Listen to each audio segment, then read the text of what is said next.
Je, ni sahihi wanafunzi kufanyia mtihani nje ya darasa? Kuna shule nyingi au kuna baadhi ya walimu wamekuwa wakiwatoa wanafunzi waweze kufanyia mtihani nje ya darasa, yaani wanatoka nje wanafanyia mtihani kwenye miti. Jibu ni ndio. Ni sahihi mwalimu kuwafanyisha wanafunzi mtihani nje ya darasa, lakini endapo atazingatia mambo haya yafuatayo. Jambo la kwanza, hali ya hewa ya eneo husika.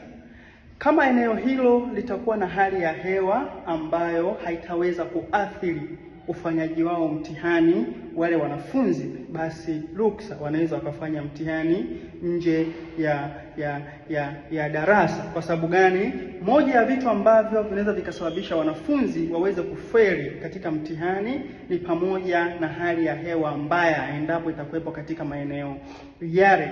Kama kutakuwa kuna upepo mkali, kutakuwa kuna jua kali, basi wanafunzi hawataweza kufanya mtihani vizuri. Kwa hiyo lazima azingatie hali ya hewa ya eneo husika.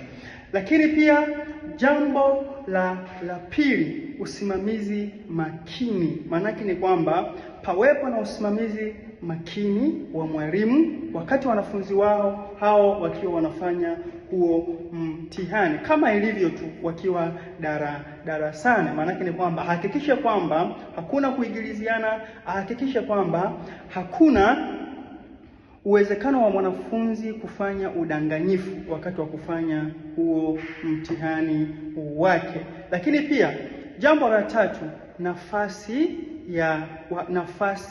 ya kukaa au mpangilio wa sehemu hiyo ya kufanyia huo mtihani. Ahakikishe kuna nafasi safi, ahakikishe kuna nafasi kubwa ya wanafunzi kuweza kufanya mtihani, manake muachano ambao utasababisha hao wanafunzi waweze kufanya huo mtihani bila kukutana au bila kuwasiliana wao kwa wao wakati wa kufanya huo mtihani. Lakini sasa ushauri ni kwamba kufanyisha wanafunzi nje ya darasa sio njia sahihi sana, sio mazingira salama sana ya wanafunzi wao kuweza kufanya mtihani, kwa sababu mazingira ya nje yanaweza yakakumbwa na mambo tofauti ambayo yanaweza kusababisha wanafunzi hao washindwe kufanya huo mtihani.